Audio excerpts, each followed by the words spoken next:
আসসালামু আলাইকুম ওয়া রাহমাতুল্লাহি ওয়া বারাকাতুহু। নাহমাদুহু ওয়া নুসাল্লি আলা রাসূলিহিল কারীম সাল্লাল্লাহু তাআলা আলাইহি ওয়াসাল্লাম। বিগত কয়েকটি ভিডিওতে আপনারা কুরবানির সম্পর্কে জেনেছেন। এবার আপনাদের সম্মুখে আরো কিছু কুরবানির মাসআলা নিয়ে এসেছি। প্রথমত, এক নাম্বার, যে গর্ভবতী পশু অর্থাৎ গাভীন পশুর কুরবানির হুকুম কি, যাবে কি যাবে না, দেওয়া জায়েজ আছে কিনা। দেখুন, যদি কেউ গর্ভবতী পশু ক্রয় করে তবে গর্ভবতী পশুর কুরবানি জায়েজ আছে, কিন্তু যদি জবাহ করার পর, যদি আল্লাহর রাস্তায় জবাই করার পরে যদি পেটে যদি জ্যান্ত বাচ্চা থাকে তো পেটের ওই জ্যান্ত বাচ্চাকেও জবাই করতে হবে। কিন্তু যদি এমনটা হয় যে কুরবানি কিনা কিছুদিন সময় আছে, 10ই জিলহজ যে সময়, সেই সময়টা হয়তো আর কয়েকদিনের ব্যবধান, এই সময় হয়তো গরু বা ছাগল বা উট সেটা বাচ্চা প্রসব হবে এমনটা মনে হচ্ছে, তাহলে সেই সময় সেই পশুটি কুরবানি করা হলো মাকরুহ। অতএব আপনাকে সেই সময় অন্য একটি কুরবানি ক্রয় করে কুরবানি দিতে হবে। দ্বিতীয় নাম্বার প্রশ্ন হলো যে পশু কেনার পর ত্রুটি দেখা দিল, পশু হয়তো আপনি ক্রয় করলেন, তারপর ত্রুটি দেখা দিলে কি করবে। যদি আপনার এমনটি হয় কি পশু আপনি ক্রয় করলেন, ক্রয় করার পরে এমন কোন ত্রুটি দেখা গেল যেটা নাজায়েজ হবে, কুরবানি নাজায়েজ হবে, তাহলে আপনার কুরবানি সহি হবে না, আপনাকে দ্বিতীয় অন্য একটি পশু কিনে কুরবানি দিতে হবে। আর যদি আপনি গরিব মিসকিন হন, তাহলে আপনাকে ওই কুরবানিটি আপনি দিতে পারেন, কোনো এটি বাধা নাই। দ্বিতীয় হলো নতুন পশু, একেবারে নতুন পশু আপনি কেনার পরে ক্রয় করলেন, মানে হারানোটা যে হারিয়ে গেছে ওই পশুটা আপনি ফিরে পেলেন। যে আপনার আগের কুরবানিটা ছিল সেটা হয়তো হারিয়ে গেছে, এবার আপনি নতুন পশু ক্রয় করলেন, তো যেই পশুটা হারিয়ে গিয়েছিল ওই পশুটা আপনি ফিরে পেলেন, তাহলে এবার কি করবেন।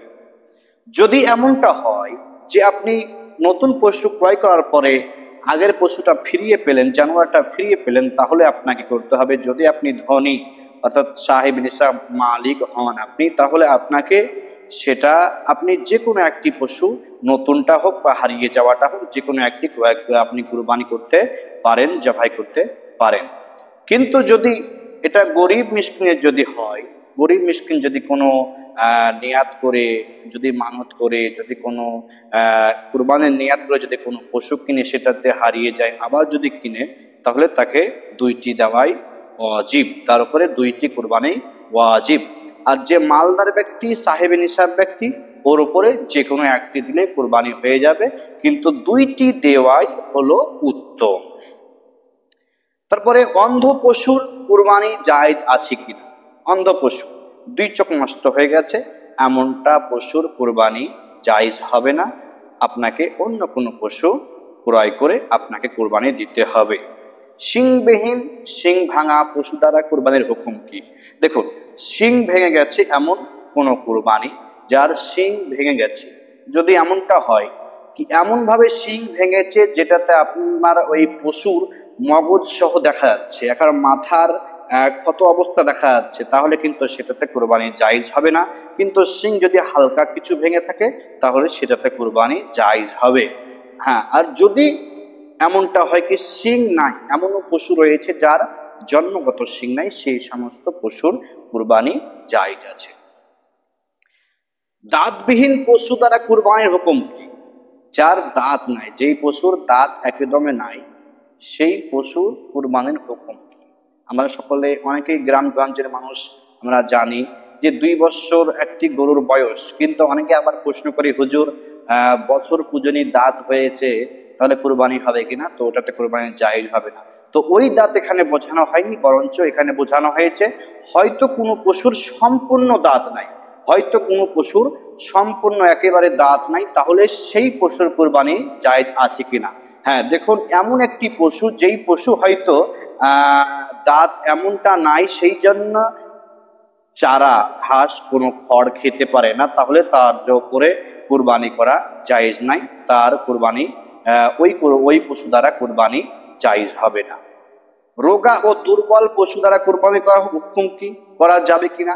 অবশ্যই রোজা এবং যেই দুর্বল পশু, যে রোগা পশু, সেই পশু দ্বারা কখনোই কুরবানি জায়েজ হবে না। এমনটা পশু, যেই পশুটা হয়তো এতটাই রোগা পাতলা খিনখিনে হয়ে গেছে, বা এতটা সেই পশুটা হয়তো দুর্বল, যে পশুটা হয়তো আপনার চারা ঘাস খেতে পারে না, খড় খেতে পারে না, বা হয়তো যেই জায়গায় কুরবানি করা হবে যথাস্থানে যেতে পারবে না, তাহলে সেই পশুর কুরবানি জায়েজ নয়। হাঁটতে পারে না এমন পশু দ্বারা কুরবানি জায়েজ আছে কিনা দেখুন। যার হয়তো 3 পায়ে চলে, এক কথায় এক পায়ে ভর করতে পারে না, বা এক পা মাটিতে রাখতে পারে না, এমন কোন পশু, সেই পশু দ্বারা কুরবানি জায়েজ নয়। অতএব আমরা যথেষ্ট পরিমাণে কয়েকটি মাসআলা শুনলাম এবং শিখলাম। প্রতিটি কথার উপরে, প্রতিটি মাসআলার উপরে আমল করব বলি ইনশাআল্লাহ। অবশ্যই আপনাদেরকে পরবর্তী আরো কুরবানির ভিডিও, কুরবানির মাসলা সম্পর্কে ভিডিও দেব। ভিডিওটি বেশি বেশি শেয়ার করবেন। ভালো থাকবেন, সুস্থ থাকবেন। আসসালামু আলাইকুম ওয়া রাহমাতুল্লাহি ওয়া বারাকাতুহু।